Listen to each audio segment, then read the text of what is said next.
하나님의 말씀은 마가복음 3장 14절입니다. 같이 합독합니다.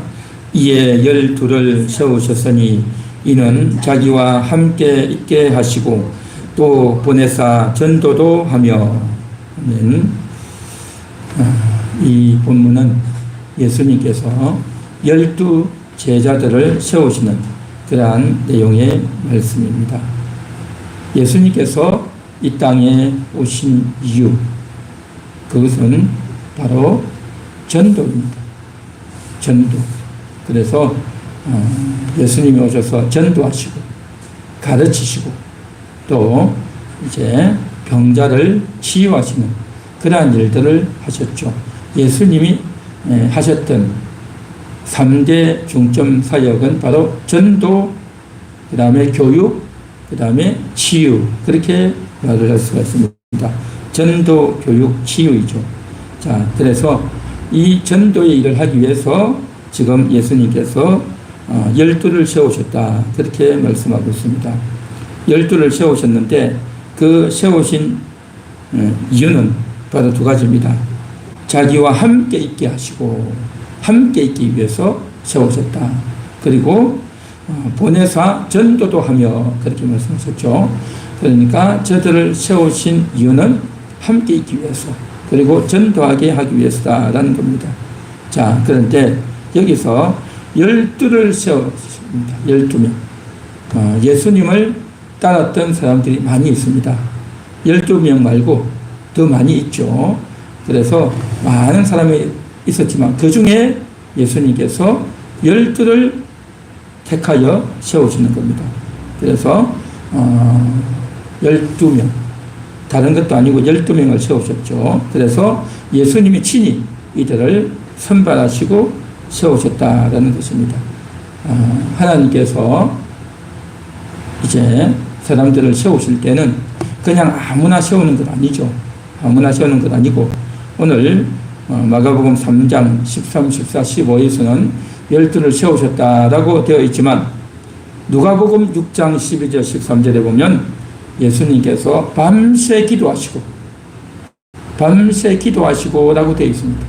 예수님께서 뜨겁게 기도하시고 간절히 기도하시고, 정말 하나님께서 원하시는, 하나님이 택하시는 그러한 제자가 누구입니까? 하고 간절히 기도했죠. 그래서 기도 후에 세우셨다라는 것입니다. 그렇게 기도하시고 나서 이제 세우시는데 많은 제자들이 있는데 그 중에 12를 세우셨다, 그렇게 나옵니다. 누가복음 6장에서는. 그러나 마가복음 3장에서는 그냥 12를 세우셨다, 그렇게만 나오죠.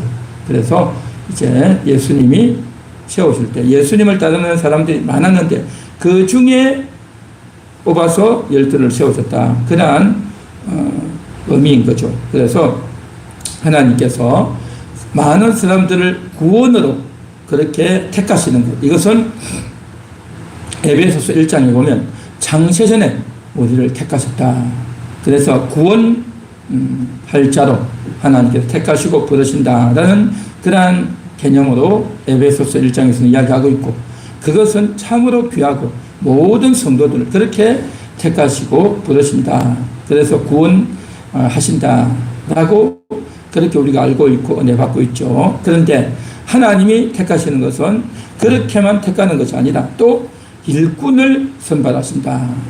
일을 하기 위해서 뽑으신다. 그러한 말씀도 있는 것입니다. 그것이 바로 오늘 이 본문의 말씀이라는 거죠. 12를 세우신 이유는 뭐냐? 그것은 함께 있고 전도하게 하기 위한 목적이다라는 것입니다. 그래서 오늘 이 시간에는 일꾼으로 선발하는 그러한 측면, 그래서 그 일꾼을 세울 때 누가 세우느냐? 바로 주님이 세우신다. 바로 주님이 기도 후에 세우셨다. 그것은 바로 예수님이 혼자 세우는 것이 아니라 하나님이 이제 가르쳐 주신, 하나님의 응답을 받고 세우신다라는 것을 우리가 알 수가 있는 것입니다. 그러니까 성경에 나오는 이 언급들은 또 이제 한 명 한 명 세우는 것은 그냥 세우는 것이 아니라 다 의미가 있고 뜻이 있다라는 것을 우리가 알 수 있는 것입니다. 오늘 이 시간 우리가 이렇게 나와서 말씀을 듣고 함께 기도할 수 있는 것은 바로 뭐냐? 첫째는 하나님 우리를 택하여서 구원해 주셨기 때문에 우리가 이렇게 은혜를 받을 수 있는 것이고, 한 걸음 더 나아가서 우리가 은혜만 받고 또 양육만 받는 것이 아니라 이제 우리가 나아가서 복음도 전하고 하나님이 기뻐하시는 그러한 일도 해야 될 줄 믿습니다. 할렐루야. 자, 그래서 그런 측면에서 오늘 이 성경에서는 말씀하고 있다는 것입니다. 자, 12를 세우셨는데 그 세우신 첫 번째 이유가 뭐냐? 자기와 함께 있게 하셨다는 겁니다. 그러니까 12명을 세우셔서 예수님이 제자들과 함께 있었어요. 어떻게 함께 있었느냐? 24시간 같이 있었어요. 그러니까 24시간 함께 있으면서 함께 생활하고 같이 대화도 하고 또 같이 밥도 먹고 같이 이곳저곳 옮겨다니고 여행도 하고 또 이제 많은 사람들에게 복음을 전하고 하나님 말씀을 가르치고 또 이제 예수님을 찾아오는 그런 사람들을 만나서 상담해주고 대화할 때 또 혹은 예수님이 어떤 곳을 갈 때 제자들이 늘 따라하는 겁니다. 오늘날 우리는 어떤 것을 배울 때, 교육을 받을 때 어떻게 합니까? 학교에 가서, 일반 교육은 학교에 가서 혹은 학원에 가서 그렇게 배우죠. 또 혹은 교회에서는 주일날 와서 예배 드리는 것뿐만 아니라 평일에도 성경 공부하고 다양한 형태의 성경 공부하죠. 그래서 성경 책별로 공부하고 또 혹은 주제별로 공부하고 또 혹은 특별한 이제 과목을 정해놓고 공부하고 여러 형태의 공부가 있는 겁니다. 그러면 어떻게 합니까? 주일날, 수요일날 예배 말고 일반 평일에도 와서 여러 가지 내용과 주제와 목적을 가지고 성경 공부합니다. 그 공부를 어떻게 합니까? 이제 가끔씩 나와서 일주일에 한두 번 그렇게 하죠. 일주일에 한두 번 아니면 서너 번 그렇게 하는데 그것도 한 몇 시간 이렇게 하다가 또 집에 돌아가죠. 그런데 예수님은 제자들과 함께 그렇게 몇 번 한 것이 아니라 24시간 같이 있었다는 겁니다. 하루 종일 같이 있었어요. 하루 종일 같이 있으니까 같이 잠도 자야 되는 거죠. 같이 밥도 먹는 거죠. 같이 가르치는 겁니다. 예수님이 가는 곳마다 제자들이 다 같이 따라가는 겁니다. 그래서 24시간 함께 하면서 배우고 또 이 테스트하는 겁니다. 그래서 함께 있다는 것은 그냥 단순히 함께만 있는 것이 아니라 함께 있으면서 예수님이 하는 그 일을 다 했던 겁니다. 예수님이 했던 그 일이 뭐겠습니까? 예수님이 했던 그 일은 바로 구약시대의 구약 성경에 예고되어 있는 그 내용을 다 이루는 것이었습니다. 어마어마한 분량의 일이었어요. 대단한 일이었습니다. 그 많은 일을 예수님이 언제 합니까? 3년에 다 하는 겁니다. 3년에. 그러니까 예수님이 30세에 구원받아서 33세에 이제 십자가에서 돌아가시기까지 대략 3년 정도 사이에 갔는데 그 3년 동안에 예수님이 아주 해야 될 일을 철저하게 인지하고 계시면서 예수님이 하시는 그 일을 제자들이 함께 가면서 예수님이 누구를 만나는지 무슨 말을 하는지 또 어떻게 교육하는지 그것을 다 듣고 보고 제자들이 배웠다는 겁니다. 그러니까 엄청난 양인 겁니다. 대단한 양이다 말이죠. 보통 학교에서 교육을 하면 어떻습니까? 이제 책자를 만들어 가지고 그 교본대로 그걸 가지고 오늘은 어디부터 어디까지 공부하겠다. 오늘은 어디부터 어디까지 하겠다. 성경 어디를 배우겠다. 이렇게 과목을 정해놓고 몇 시간 정도 그렇게 하지만 예수님의 과목은 그런 게 없었어요. 그런 게 없고 그냥 24시간 하면서 예수님이 그냥 가르쳐 주시는 대로 예수님이 가는 대로 따라가서 듣고 보고 배우고 또 생활 가운데 대화하는 가운데서 충분히 배운단 말이죠. 그러니까 예수님과 함께 했다는 것은요 최고의 교육인 겁니다. 최고의 교육. 예수님만큼 잘 가르치고 예수님만큼 본을 보이고 예수님만큼 저들에게 정말 하나님의 뜻을 잘 보여주고 일러준 스승이 누가 있겠냐 말이죠. 최고의 스승인 거죠. 그래서 그 예수님과 함께 있었던 이 12명의 제자들 이들이야말로 최고의 제자들이었고 또 최고의 교육을 받았던 그들이었던 거죠. 그래서 이들은 예수님과 함께 있으면서 함께 생활하고 밥 먹으면서 모든 것들이 다 교육의 내용이 되어지고 배우는 재료가 되는 것이죠. 자, 그래서 예수님과 관계를 맺으면서 12를 특별히 뽑은 것 아니겠습니까? 다른 사람이 아니라 12를 특별히 뽑아서 이제 예수님이 가르쳐주고 교정해주고 또 권면하고 위로하고 또 그에게 특별 코치를 하면서 그렇게 예수님이 가르쳤던 겁니다. 그래서 예수님과 함께 있다고 하는 이것은 참으로 중요하다. 오늘날 우리도 예배를 드리면서 하나님 말씀을 듣고 은혜 받는, 그래서 주일날 주로 와서 그런 일을 하죠. 그렇게 하는 것이 가장 중요하고 핵심이지만, 그러나 우리는요 그것에서 머물러서는 안 되는 겁니다. 한 걸음 더 나아가서 더 적극적으로 나와서 말씀을 듣고 성경을 배우며 또 우리의 삶에 대해서, 생활에 대해서 우리가 이제 언급이 되어지고 다루어지고 고쳐지고 회복되어지는 그러한 과정이 꼭 필요하다는 겁니다. 그래서 우리 함께하는 교회가 이제 2025년 절반이 다 돼가는 겁니다. 6월 마지막 순간이 지금 다 지나가고 있죠. 이러한 순간에 이제 우리가 주일 예배뿐만 아니라 정말 조금 더 나아가서 하나님이 기뻐하시는 일을 하고 또 하나님의 뜻을 이룰 수 있는 그러한 우리의 삶이 되고 또 우리의 사역이 되기를 간절히 원하는 것입니다. 할렐루야. 자, 그래서 예수님이 이렇게 제자들을 세워서 함께 있다. 함께 있으면서 함께 배운다.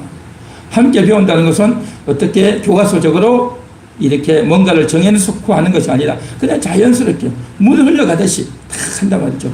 그러니까 제자들은 그냥 함께 있었지만 예수님께서는 누구를 만나야 될지, 어떤 말을 해야 될지, 구약 성경을 어떻게 이루어야 될지 그것을 다 알고 계시단 말이죠. 다 꿰고 계신 겁니다. 그러니까 가장 최고의 스승으로부터 지금 듣고 보고 배우는 그다라는 것입니다.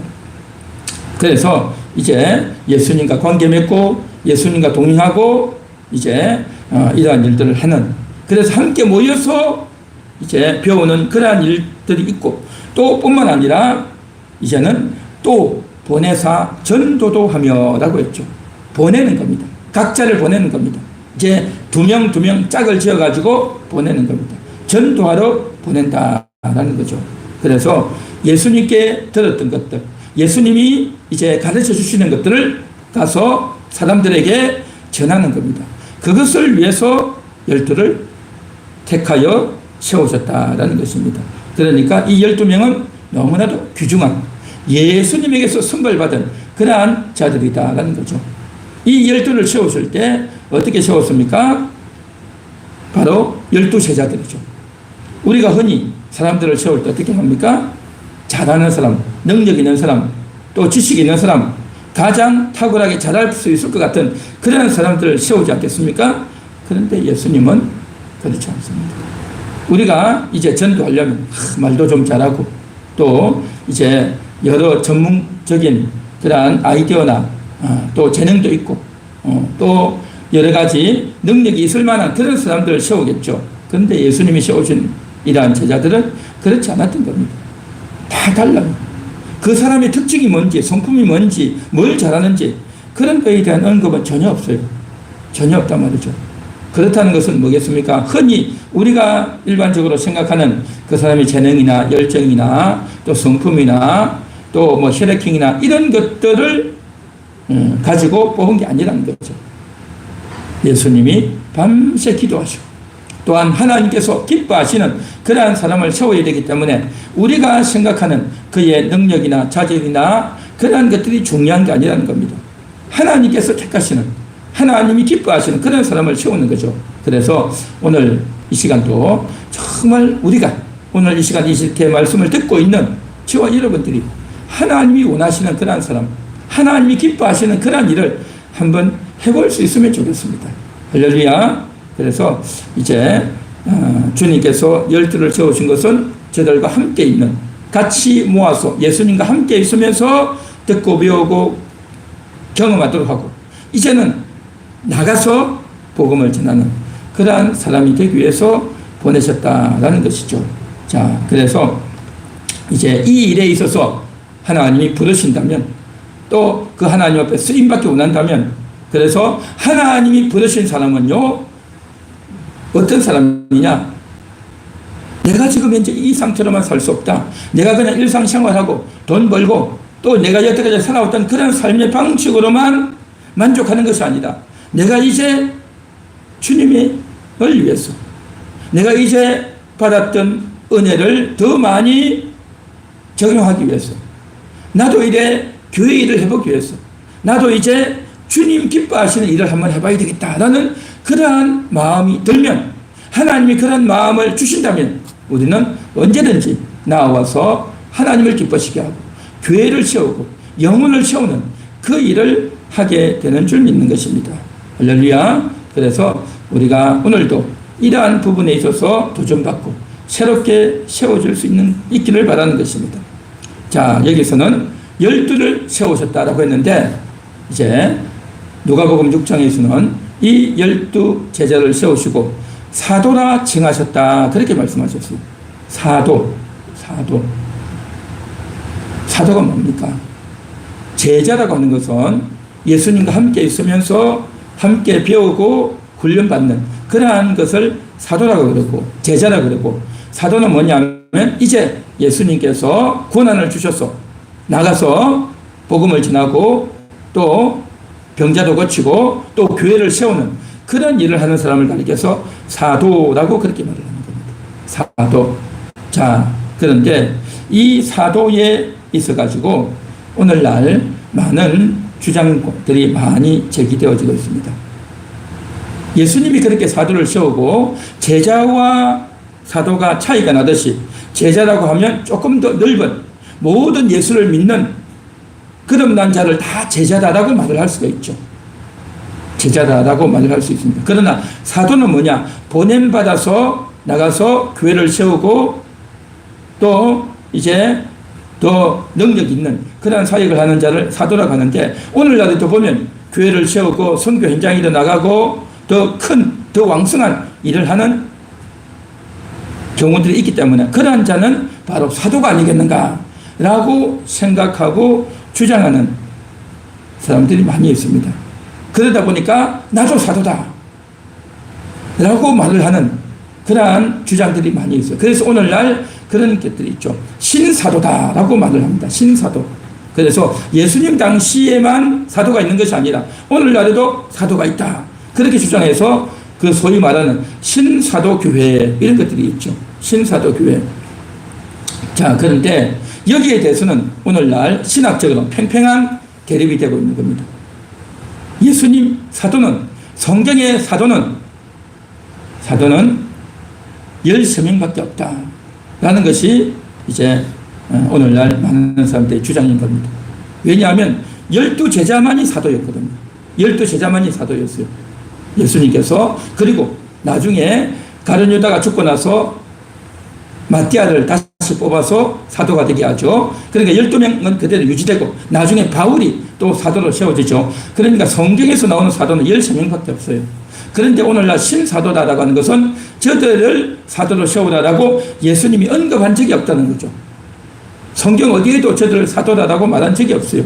그리고 초대교회 12제자들이 12사도들이 나중에 복음을 전하다가 순교하고 죽어가면서 이제 나 대신 이제 너가 사도해라 라고 최초의 이 12제자들이 12사도가 다른 사람에게 너 사도해라 라고 지명해서 언급하거나 세우거나 한 적이 없어요. 그런 적이 없어요. 그래서 바울이 바나바를 사도로 세운 적이 없고 베드로가 다른 사람을 사도로 세운 적이 없어요. 그래서 이제 직접 이들에 의해서 세워진 사람은 없다.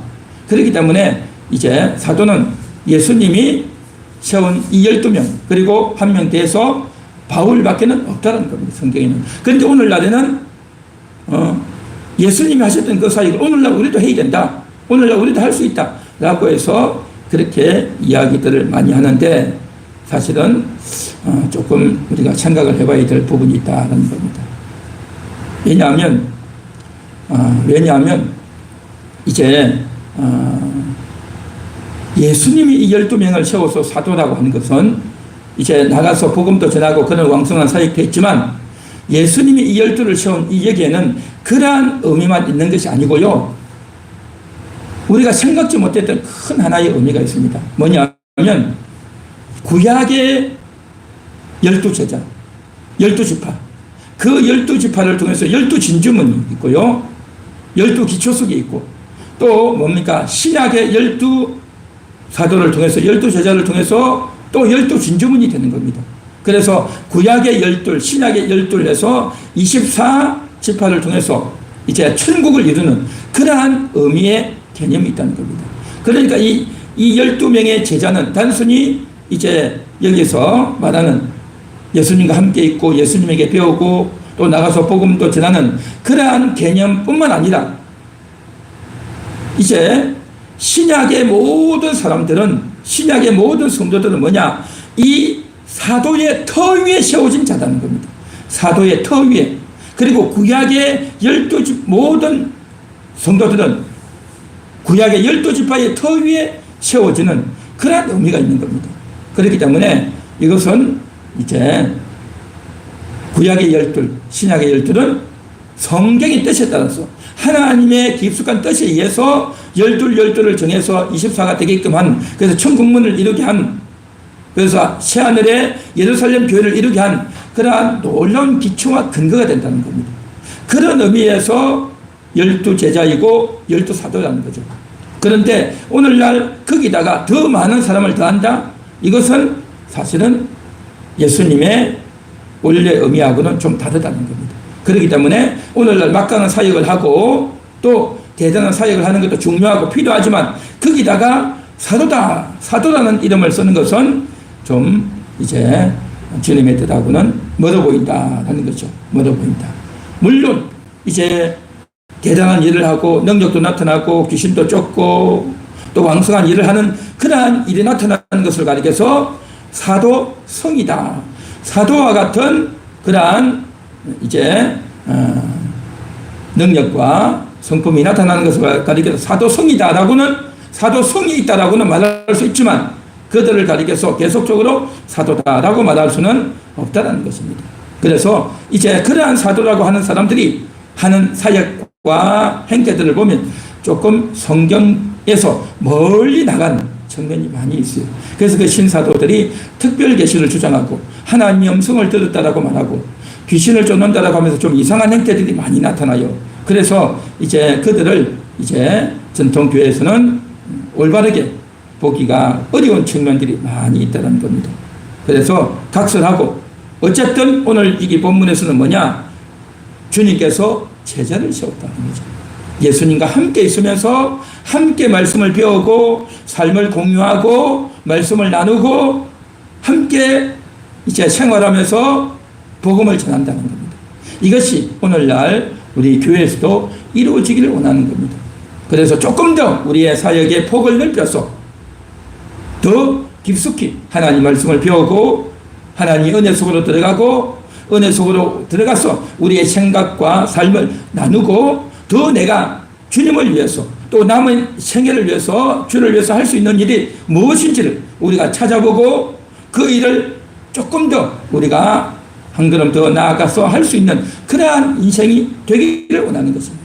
할렐루야. 그래서 주님이 12제자를 세우셨듯이 오늘날에는 그 12제자뿐만 아니라 오늘날에도 많은 제자들을 세울 수 있고 그래서 너희는 가서 복음을 전하고 제자를 삼아라고 말했죠. 그래서 그 제자를 삼아서 제자 되게 해서 더 성경을 배우고 하나님의 은혜 속으로 들어가고 더 기도하고 더 영적인 힘을 길러서 이제 복음도 전하고 하나님의 일을 감당하는 그러한 교회가 되고 우리 한 명 한 명 영혼들이 되기를 간절히 소망합니다. 할렐루야.